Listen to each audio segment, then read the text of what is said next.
malungkot ka? Ikaw yata may kailangan ng tsokolate. Sumasabay ka pa sa paglulungkot-lungkutan ko.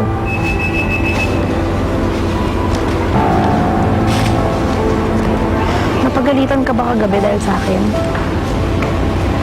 Umabot ka ba sa presentation ng daddy mo? Oo, pero inisip ko ngayon na sana hindi na lang ako dumiretso ron. Mas lalo lang gumulo yung isip ko sa tinatnang ko eh. Ganta galit si Mami sa si Daddy kay Levi kasi masamang tao daw siya. Si Levi naman, nagalit kay Daddy dahil dun sa nakita niyang video ng ate mo. Video? Kaya pala sumama si Ate Rachel kay Kuya Levi kahapon dahil sa nangyari. Pero, mas kampante ako magkasama silang dalawa kasi hindi naman masamang tao si Kuya Levi, Jonathan eh. Tingnan mo, kahit hindi nga niya ako kaano-ano, tinutulungan niya ako sa ospital eh. Galit si Daddy kay Levi dahil ninakawan niya daw kami.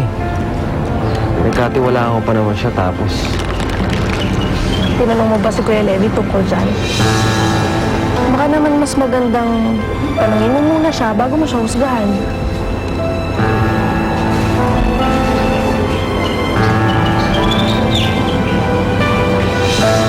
bawal ako dyan. Oo nga pala. Eh bakit may ganyan ka pa dyan? Nakainin mo rin to para sa din to. Nasaan sila? Nasaan sila? Hindi ko alam, Mateo! Ikaw na po sa yung linya. Alam mo na!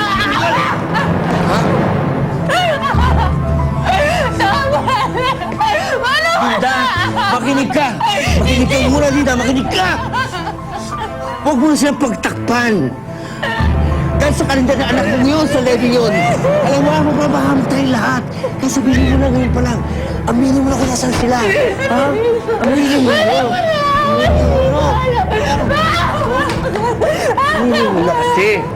Ha? Ano mo ba? Ano mo ba kung kinalaman ng lalaki yun, si Mayor, ha? At dahil kasama si Rachel, lahat tayo mapapahamak sa ating mapapaling galit niya. Hindi natin pwedeng salugatin ang galit ni Mayor. Tandaan mo yan. Kundi ako, ikaw, si Gina, ang magbabalingan ang galit nila. Ayoko mapapahamak tayo lahat. Tandaan mo yun. Ano ba? Sabihin mo na! Sabihin mo na!